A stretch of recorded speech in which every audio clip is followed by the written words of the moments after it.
High ഡേയ്സ് hello investors Siyad Ilikkal എല്ലാ ദിവസവും വൈകിട്ട് 7 മണിക്കുള്ള മാർക്കറ്റ് ന്യൂസിലേക്ക് കടക്കാം. അങ്ങനെ നിഫ്റ്റി 2025 മികച്ച ഒരു ക്ലോസിംഗോട് കൂടിയിട്ട് 25,100 മുകളിൽ നിഫ്റ്റിയും ബാങ്ക് നിഫ്റ്റിയും ഇന്ന് ക്ലോസ് നടത്തി. RBIയുടെ റൈറ്റ് കട്ടാണ് ഈ ഒരു മാർക്കറ്റിന്റെ ഒരു ബുള്ളിഷ്നെസ്സിന് അടിസ്ഥാനപരമായിട്ടുള്ള ഒരു കാരണം. കൂടാതെ തന്നെ ചൈന US ട്രേഡ് ടോക്സ് എല്ലാം തന്നെ നടക്കുന്നുണ്ട്. അതിൻ്റെ ഒരു ഒപ്റ്റിമിസം ഇപ്പോൾ US മാർക്കറ്റിൽ കാണാം. ഗോൾഡ് ലോൺസിനെ സംബന്ധിച്ച് എല്ലാം തന്നെയുള്ള അപ്ഡേറ്റ് RBIയുടെ മണപ്പുറം ഇന്നും നേട്ടം കൈവരിച്ചു. ബാങ്ക് നിഫ്റ്റി അങ്ങനെ മികച്ച ഒരു നേട്ടം കൈവരിച്ചു. 57,000 എന്ന ഒരു ഓൾ ടൈം ഹൈ ഇടയൊക്കെ ആണ് ഇപ്പോൾ ബാങ്ക് നിഫ്റ്റി ട്രേഡ് ചെയ്യുന്നത്. RBIയുടെ റൈറ്റ് കട്ട് ഇന്നും ബാങ്കിങ് കമ്പനികൾക്കും നോൺ ഫിനാൻഷ്യൽ ബാങ്കിങ് കമ്പനീസിനും എല്ലാം തന്നെ ഗുണം രേഖപ്പെടുത്തി. നിഫ്റ്റി 50-ൽ ഏകദേശം ഒരു 45ഓളം കമ്പനീസ് പോസിറ്റീവിൽ ക്ലോസ് രേഖപ്പെടുത്തിയിട്ടുണ്ട്. ജിയോ ഫിനാൻസും കൊട്ടാക് ബാങ്കും എല്ലാം തന്നെ ടോപ്പ് ഗെയിനേഴ്സ് ആയിരുന്നു.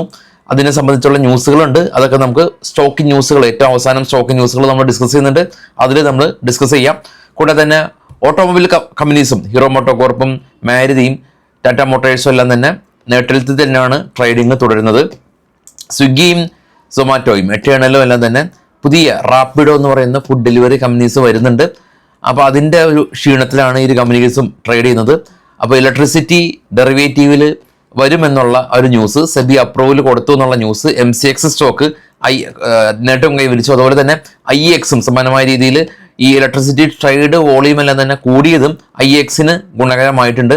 ഗ്ലോബൽ മാർക്കറ്റ് ഒന്ന് പരിശോധിക്കാം. ഗ്ലോബൽ മാർക്കറ്റിൽ ഏറ്റവും താഴെ കാണപ്പെട്ട ട്രേഡ് ചെയ്യുന്ന 3 യൂറോപ്യൻ മാർക്കറ്റും നെഗറ്റീവാണ്. ഇന്ത്യ വിക്സ് ഇന്ന് 14.7, അതായത് 0.5% ഉയർന്നു. ഡോ ഫ്യൂച്ചർ ഇപ്പോൾ ട്രേഡ് ചെയ്യുന്നത് പോസിറ്റീവാണ്. നിക്കി ജപ്പാൻ മാർക്കറ്റ് ഒരു 1% റാലി, കൊറിയയും 1.5% റാലി. കൂടാതെ തന്നെ ഓസ്ട്രേലിയയും ചൈനയെല്ലാം തന്നെ ഫ്ലാറ്റായിരുന്നു. ഗോൾഡ് ഇന്ന് $5 പെർ ഔൺസിന് ഉയർന്നു.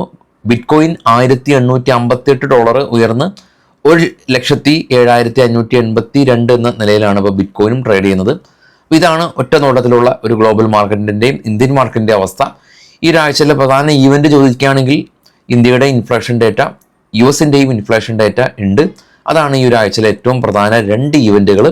അതിൻ്റെ ഡേറ്റ് നമ്മൾ ഡിസ്കസ് ചെയ്തിട്ടുള്ളതാണ്. സ്റ്റിൽ നമ്മളുടെ ട്രേഡ് ബഡ്ഡി ടാബിലുണ്ട്. ഈ വീഡിയോയുടെ ഡിസ്ക്രിപ്ഷനിൽ ട്രേഡ് ബഡ്ഡിയുടെ എല്ലാം തന്നെ ലിങ്ക് ഉണ്ട്, ചെക്ക് ചെയ്യാം. കൂടാതെ തന്നെ ഡിവിഡൻഡ് ഡീറ്റെയിൽസ് നമ്മൾ ഇന്നലെ ചെക്ക് ചെയ്തിരുന്നില്ല, നമ്മുടെ വെബ്സൈറ്റിൽ ലഭ്യമാണ്. ഏതൊക്കെ കമ്പനീസിൻ്റെ ഡിവിഡൻഡ് ഏതൊക്കെ ദിവസമാണ് എന്നുള്ളത് നിങ്ങൾക്ക് അവിടെ ചെക്ക് ചെയ്യാം. റെക്കോർഡ് ഡേറ്റ് ഉണ്ട്, എത്ര രൂപയാണ് ഡിവിഡൻഡ് കൊടുക്കുന്നതും എന്നും നമ്മളുടെ ട്രേഡ് ബഡ്ഡി ടാബിൽ ലഭ്യമാണ്. ഈ കുറച്ച് സ്റ്റോക്കുകളുടെ വാർത്തകളിലേക്ക് നമുക്ക് വരാം. ബൈസൽ റെക്കമെൻഡേഷൻ ഒന്നല്ല, വാർത്തകൾ മാത്രമാണ്. അതിനു മുമ്പ് ഈ മാസം 21-ാം തീയതി, അതായത് ഈ ശനിയാഴ്ച കഴിഞ്ഞിട്ടുള്ള ശനിയാഴ്ചയാണ് കൊച്ചി ഓഫീസിൽ വെച്ച് ഫ്യൂച്ചർ ആൻഡ് ഓപ്ഷൻ്റെ ക്ലാസ് നടക്കുന്നത്. വരാൻ പറ്റാത്ത ആളുകൾക്ക് ഓൺലൈനായിട്ടും ജോയിൻ ചെയ്യാം. ഫസ്റ്റ് കമൻറ്റിൽ നമ്പർ പിൻ ചെയ്ത് വെച്ചിട്ടുണ്ട്, നിങ്ങൾക്ക് നമ്മളെ കോൺടാക്ട് ചെയ്യാം. സ്റ്റോക്കിൻ്റെ വാർത്തകളിലേക്ക് പോകുമ്പോൾ പ്രീമിയർ എക്സ്പ്ലോസീവ് കമ്പനി ഈ ഒരു ഫിനാൻഷ്യൽ ഇയറിൽ ഇവരുടെ ഓർഡർ 700 കോടി രൂപയുടെ ഓർഡർ ഇതിനകം കമ്പനി കരസ്ഥമാക്കി എന്നുള്ള news. Aditya Birla real estate company IFSC, അതായത് ഇന്റർനാഷണൽ ഫിൻകോർപ്പ്, ഈ ആദിത്യ ബിർള റിയൽ എസ്റ്റേറ്റിൻ്റെ പുതിയ പ്രൊജക്റ്റിൽ 44% അക്യൂർ ചെയ്തു എന്നുള്ള ന്യൂസ് ഉണ്ടായിരുന്നു. കൊട്ടാക് ബാങ്കിൻ്റെ പുതിയ റിസ്ക് ഓഫീസറായിട്ട് സൃഷ്ടി മേഡം അദ്ദേഹം ജോയിൻ ചെയ്തിട്ടുണ്ട്. 30 വർഷത്തെ എക്സ്പീരിയൻസ് ഉണ്ട്. സ്റ്റോക്കിൽ നിന്ന് ഏകദേശം 3% നേട്ടം കൈവരിച്ചു. വിപ്രോ കമ്പനി അവർ മിഡിൽ ഈസ്റ്റിൽ ഇവരുടെ ബിസിനസ് വിപുലപ്പെടുത്താനായിട്ടുള്ളൊരു ഉദ്ദേശമുണ്ട്. റിയാദിൽ അവരുടെ ഓഫീസുകളെല്ലാം തന്നെ അവർ സെറ്റപ്പ് ചെയ്തു. ഫോഴ്സ് മോട്ടേഴ്സ് കമ്പനി ഇവരുടെ CFO റിസൈൻ ചെയ്തു. സ്റ്റോക്കിൽ നിന്ന് ഫോളോ ചെയ്ത് കണ്ടിരുന്നു നമ്മൾ. HCL ടെക്, കേരളത്തിലെ 2ാമത്തെ office HCL tech IT company അവർ ഓപ്പൺ ചെയ്തു. ITD സെമന്റേഷൻ കമ്പനി 800 കോടി രൂപയുടെ ഓർഡർ ലഭിച്ചു. സീൽ കമ്പനി ഇവർ കണ്ടന്റ് സ്റ്റാർട്ടപ്പ് കമ്പനിയായിട്ടുള്ള ബുള്ളറ്റായിട്ട് പുതിയ ജോയിന്റ് വെഞ്ചർ കരാർ ഏർപ്പെട്ടു. ജിൻഡാൽസോ കമ്പനി ഒരു സൗദി അറേബ്യയിലുള്ള ബഹൂർ എന്ന് പറയുന്ന ഒരു കമ്പനി ആയിട്ടൊരു പൈപ്പ് പ്രൊഡക്ഷൻ കപ്പാസിറ്റി പ്രൊജക്റ്റ് ഇവർക്ക് ലഭിച്ചു. പ്രോട്ടീൻ ഗവേണൻസ് കമ്പനി ഇവർക്ക് ഭീമ സുഖം ഇന്ത്യ ഫെഡറേഷൻ്റെ ഭാഗത്തു നിന്നുള്ളൊരു ഓർഡർ ലഭിച്ചു. കൽപാത്രു കമ്പനി ഇവർക്ക് ഒരു പുതിയൊരു ഓർഡർ 3,789 കോടി രൂപയുടെ ഒരു ബിൽഡിംഗ് ഫാക്ടറി ഓർഡർ ലഭിച്ചിട്ടുണ്ട്. L&T കമ്പനിക്ക് 2,500 കോടി രൂപയുടെ ഓർഡർ JSW എനർജിയുടെ ഭാഗത്ത് നിന്ന് ലഭിച്ചു. IPOയിലേക്ക് വരുമ്പോൾ ഇനി സോളാർ പമ്പ് മാനുഫാക്ചറിങ് ഒസ്വാൽ പമ്പ് എന്ന് പറഞ്ഞ കമ്പനിയുടെ IPO ജൂൺ 13 ഓപ്പൺ ചെയ്യുന്നുണ്ട്. അപ്പോൾ IPOയിൽ ഓപ്പൺ ചെയ്യാൻ ഇപ്പോഴും അറിയില്ലാത്ത ആളുകൾക്ക് വളരെ സിമ്പിളായിട്ട് IPO ഓപ്പൺ ആയിട്ടുണ്ട്. GPA വഴി ഓപ്പൺ ചെയ്യാം. അതിൻ്റെ IPOയിൽ അപ്ലൈ ചെയ്യുന്ന വീഡിയോസ് എല്ലാം തന്നെ നമ്മൾ വീഡിയോ സെക്ഷനിൽ കാണാം, ചെക്ക് ചെയ്യാം. എംടാടെക് കമ്പനി അവർ 19 കോടി രൂപയുടെ ഓർഡർ ലഭിച്ചതായിട്ടുള്ള ന്യൂസ് ഉണ്ട്. Jio finance company, Jio black rock എന്ന് പറയുന്ന US ബേസ്ഡ് ആയിട്ടുള്ള ലോകത്തിലെ ഏറ്റവും വലിയ ഇൻവെസ്റ്റ്മെൻറ്റ് കമ്പനിയാണ് ബ്ലാക്ക് റോക്ക്. അപ്പോൾ അവരും ജിയോ ഫിനാൻസും ജോയിൻറ്റ് വെഞ്ചറായിട്ട് ഇവർ ബിസിനസ് ചെയ്യുന്നുണ്ട്. ബ്രോക്കറിംഗ് സ്ഥാപനങ്ങൾ ഇവർ തുടങ്ങുന്നുണ്ട്. അപ്പോൾ അതിൻ്റെ എല്ലാം തന്നെ ഇനീഷ്യലി ഇവരൊരു പുതിയ വെബ്സൈറ്റ് ലോഞ്ച് ചെയ്തു. അതായത് ആ ന്യൂസ് കറക്റ്റ് ആണെന്നുള്ളത് വേണം നമുക്ക് അനുമാനിക്കാൻ. ഗ്ലെൻ ഫാർമ കമ്പനി ബ്ലഡ് ക്യാൻസറിന് വേണ്ടിയിട്ടുള്ള പുതിയ മെഡിസിന് ഇന്ത്യയിൽ അവർ ലോഞ്ച് ചെയ്യാൻ പോവുകയാണെന്നുള്ള ന്യൂസ്. പുൻവാല കമ്പനി ഇവർ 24/7 ഫുള്ളി ഡിജിറ്റലി ബിസിനസ് ലോണ് MSMEകൾക്ക്, സ്മോൾ മൈക്രോ ഫിനാൻസ് കമ്പനികൾക്ക് 24 മണിക്കൂറും ആഴ്ചയിൽ 7 ദിവസവും ലോൺ അപ്രൂവ് ചെയ്യാനായിട്ടുള്ളൊരു പുതിയ ഡിജിറ്റൽ ലോൺ ഫെസിലിറ്റി ഇവർ ലോഞ്ച് ചെയ്തു.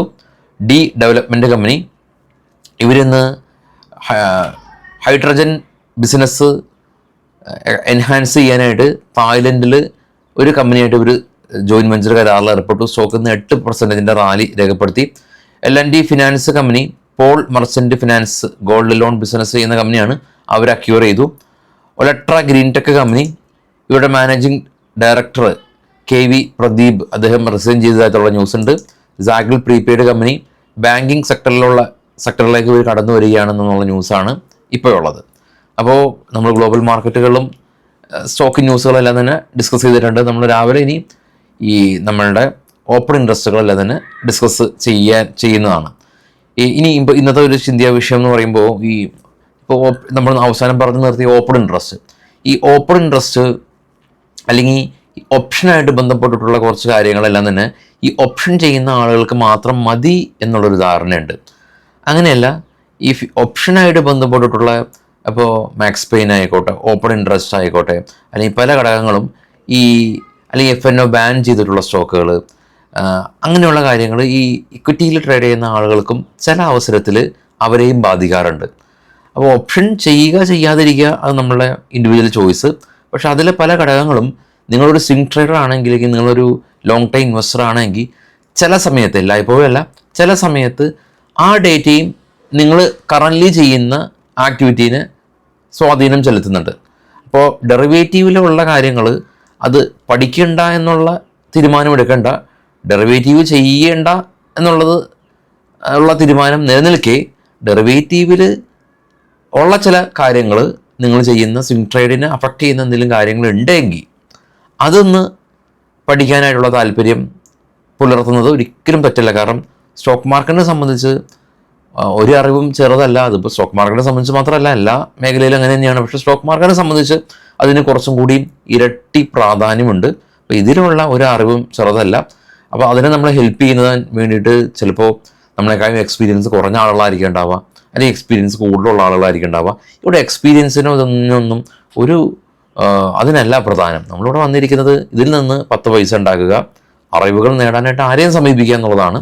ഇപ്പോൾ ഓപ്ഷൻ അറിയാവുന്ന നിങ്ങളുടെ ജൂനിയറായ ആളുകളുണ്ടെങ്കിൽ അവരിൽ നിന്ന് നിങ്ങൾക്ക് ആവശ്യമായിട്ടുള്ള അറിവുകൾ നേടാൻ ശ്രമിക്കുക എന്നുള്ളതാണ് ഇന്നത്തെ ഒരു ചിന്താ വിഷയം. അപ്പോൾ നാളെ രാവിലെ എത്താം. Thank you all.